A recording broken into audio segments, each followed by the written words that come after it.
All right, joining me via Zoom, he is the newest assistant coach, University of Arkansas.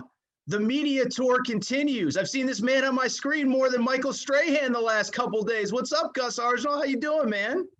What's up, AT? My guy here. It's so great to see you, and I appreciate it. There's no bigger media than the Aaron Torres Sports Podcast, man. You know that. Well, there was buzz that at one point in time, Gus Argenal was a regular listener. I know that with a move across the country and getting your family set up and buying a house, you know, it might not be quite so easy now. But so let me ask you, just how have the last few weeks been? I mean, everybody knows by this point, but you were coaching out here, California area, probably about an hour and a half from where I live.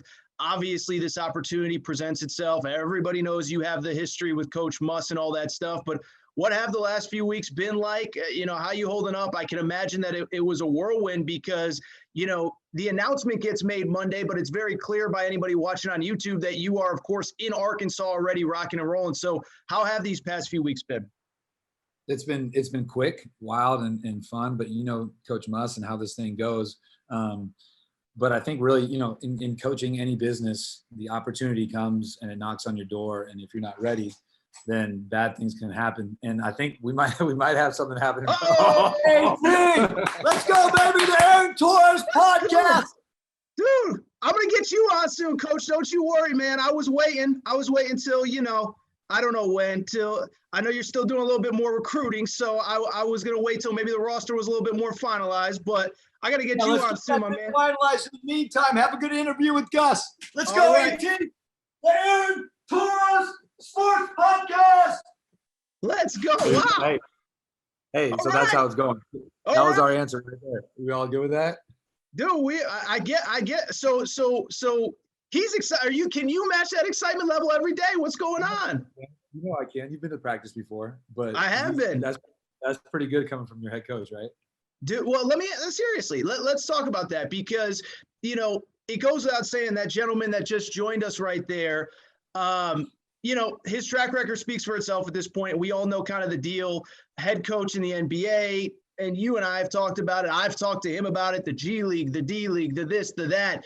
But there's one thing that's pretty consistent, and that's success. And for people who don't even know Coach Muss's NBA background, second in Coach of the Year with one of his stops, and then, of course, the success you guys had at Nevada. So what is it like to walk into the gym knowing every day, knowing we're going to be held to a high standard, but damn it, it's going to show up when we step up on the court as a team and as a program and as a university and all that stuff?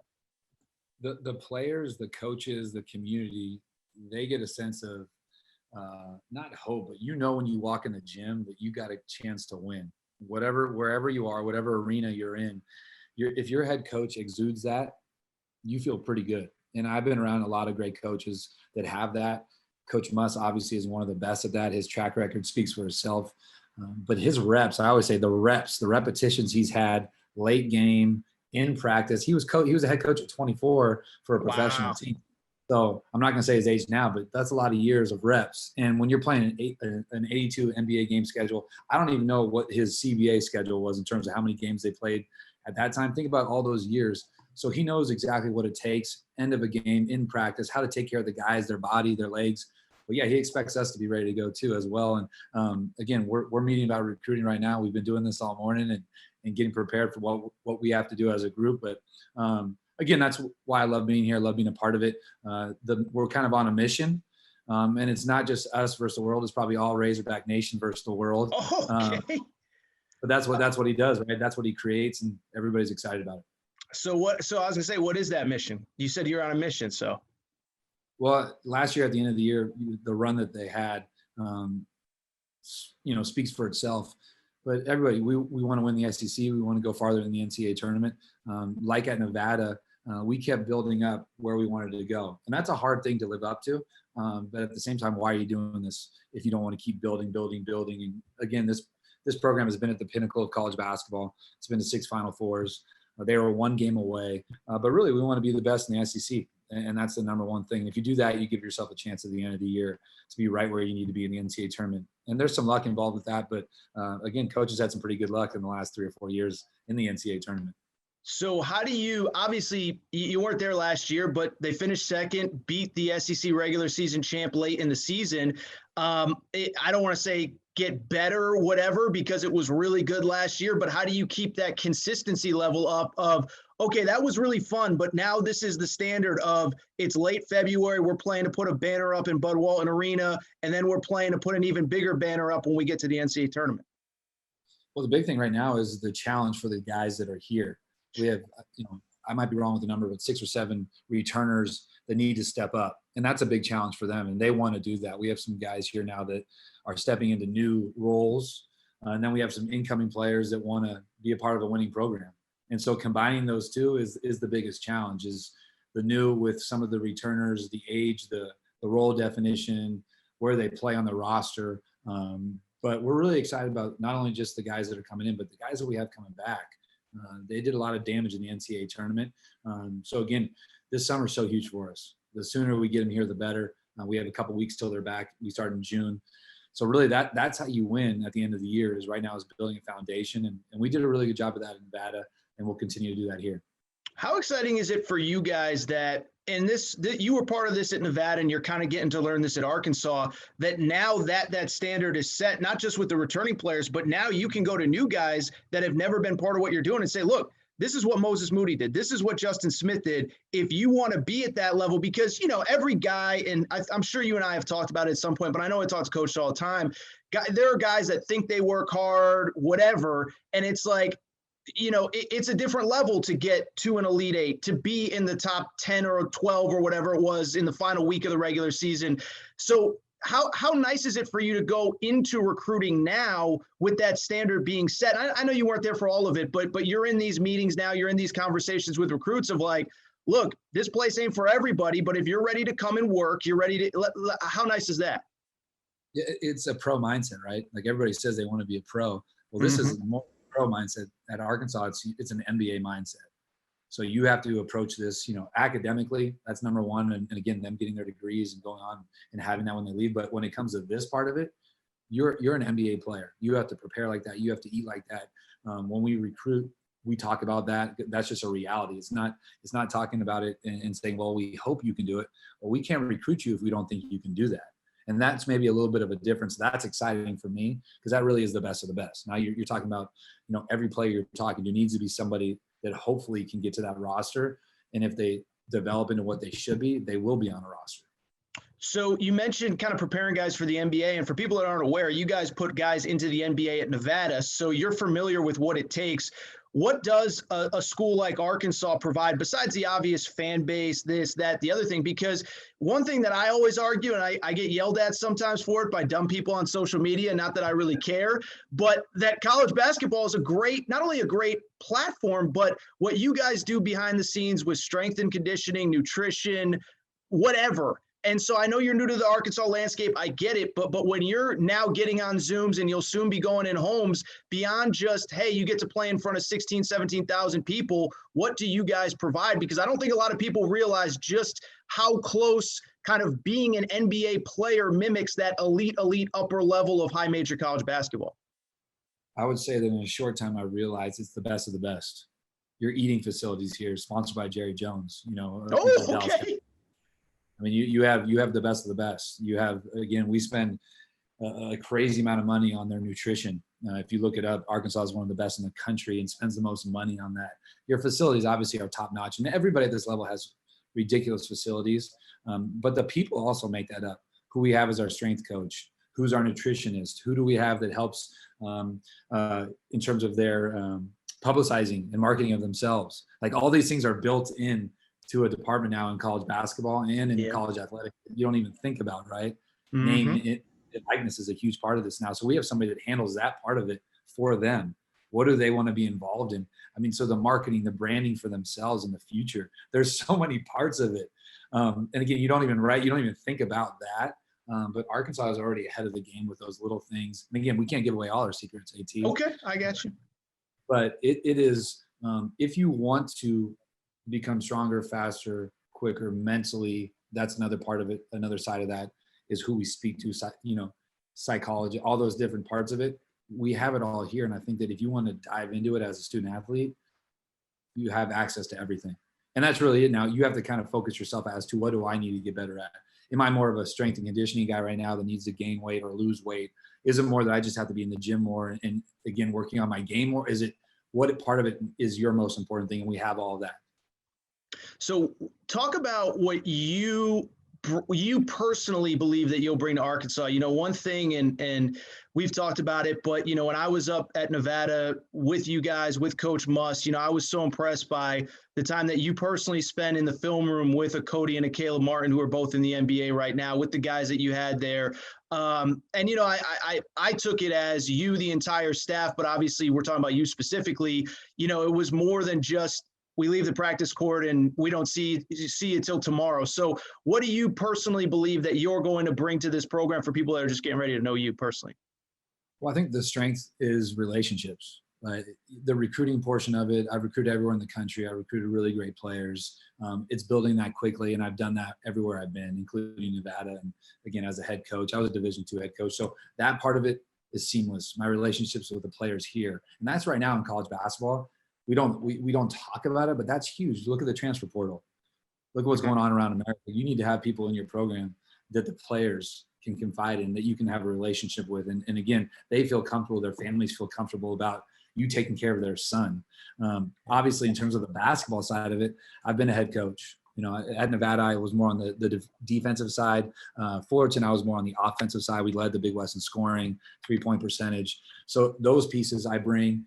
I was a head coach, so I've called timeouts. I'm somebody that, again, I don't have the reps that Muss has, which none of us do, but I can be somebody that he can lean on with that. I think that in terms of the community, I'm a family man, so my family is a big part of the community and building relationships throughout the department and then also in the community. And that's big in a program. That creates energy through the program, that people are out and about and are part of it. And then the last piece of it is just having been part of a winner with Coach. Like, that's a big piece as to what you bring. You know what the expectation is when we're on a 3-game win streak. And again, I'm going to sit there and I'm not going to act like we are on a 3-game win streak. I'm going to act like we just lost 3 and we'll be in the film room with whoever it is that's on our roster, Devo Davis, watching film in the morning. And you've seen me do that. I think that getting in there and spending time, everybody says that communication and time are so big right now. So that's my strength is watching film, making them better, developing them. But really, they want to have the relationship to do that on the floor. I build my relationship with Sweat Equity, getting out there with them. I have some grays here, but I noticed, yes. I know. Oh, you noticed? Wow, that's unbelievable. But I got a few coming in too. It's okay. All right, but the equity on the floor and obviously developing him, and I have a track record of developing guys, just like Caleb and Cody, like you talked about. A few quick questions, we'll get you out. First of all, you know, you mentioned being around Coach Muss for all that. We talked about, you know, your relationship, you worked under him. What do you think it is? What is the secret sauce to the success that he's had everywhere he goes? You have been a big part of a lot of that success. Obviously, a lot of guys in that building were part of the success last year. What do you believe? What is the secret sauce? Because it's incredible. I mean, it's quick. It happens right away. There's no 5-year plan. And to see it, it's one thing, with no disrespect intended. You see it at Nevada. But then you come in and like gangbusters. And by the way, and I say this all the time too, and I know Arkansas fans listening know, but if Isaiah Joe doesn't get hurt his first year, they're in a very comfortable position to make the NCAA tournament. I'll say it so he doesn't have to. And oh, by the way, year 2 is an Elite 8. So what is that secret sauce? I mean, it might just be what you said, Aaron Torres. We should have you promoting that. Woo, okay. You're as good as it gets at that. But the secret sauce is the blueprint. It's sitting down and going through it every day. Like you saw Coach jump in here. He's in their meeting talking about what he wants to do with the roster, what he wants to do for the summer. It's a plan, and it's constantly being talked about. And that's what you have to do. If you don't have a plan and if you're not constantly working at it, reworking at it, especially right now in college basketball, you're in trouble. Something the coach can do is he can adapt quickly to what's going on. Some coaches are stuck in their ways. They've been running the same offense, defense, recruiting philosophy for the last 20 years. Coach changes, I think, from 10 a.m. to 11:30 this morning. Since we saw him, you're late this meeting. Something's going on that, yeah. They just walked by, so I might have missed something. But you might have to adjust to what you're doing recruiting-wise quickly because something happens. And again, somebody becomes open in the transfer portal. Well, we have to look at that. Or, you know, a high school recruit now says he has interest and wants to play in the South or in the SEC. So it's constantly being able to adapt, but also having the base of what you want, the open style of play, how fast you want to play, defensively taking some chances, but being solid. And then late game, how you want to manage a game. So he has all those things built in, how quickly we want to work. But it's also, there is a blueprint that has the ability to adapt. So real quick, so I talked to one of your transfer commitments this summer. I don't know if you could talk about him, so I won't name the name, but he mentioned that he actually entered the portal about 2 years ago, decided to go back to his original school. He entered the portal again this year, but the original time he was reached out to by Arkansas in Coach Mus's first offseason and kind of, yeah, okay, yeah, I'll be back in touch, whatever. And then this time he's like, wow, I just saw it. So how nice is it for you guys, maybe as a staff even, not just you? I feel like this Elite Eight run, the 6-7 year track record Coach has in college basketball, I feel like it's opened just about every door for you guys. Now you're competing against great coaches, great programs, like you said, other programs that have the same stuff that you guys do. I don't feel like there's many people that are here in Arkansas on the other line that are saying, yeah, thanks, but no thanks, we'll be back in touch. You know what I mean? It's a great point. And what you just brought up is something that's new. Transfer portal 2 years ago, somebody gets talked to by a school, us being Arkansas, and then suddenly he ends up transferring again. Or, it's going to happen a lot now. There's going to be 2, 3. There's, I think, somebody in the portal that was a 4 or 5 times. I mean, the transfer amounts are insane. But I think that that's a big piece of it is Coach, once he gets excited about a certain player and likes him, you don't have to do very much other than lead him to that person. And he's going to surround himself. He's going to surround the wagons. And really, people have been really excited, especially in this region, whether it be high school or transfers. They're excited about the possibility of what's going on. And as you know, you've been there. You've sat in the practice. You've been in meetings. I've seen you take notes in some of our recruiting meetings. So Sure. You're like an assistant coach. But again, what's that? I was gonna try to make a joke, but nothing came to me immediately. I was gonna say that I was the one that told you to recruit fill in the blank player, but no name came to mind right away. So yeah. But continue. Go ahead. I'm talking too much. In the recruiting meeting that we talked about, that was at Michael's Deli in Reno. So we went there about 6 times a week. If there's 5 days in the week, so the doors are definitely open in recruiting, and that's what happens with success. Now you have to capitalize on it.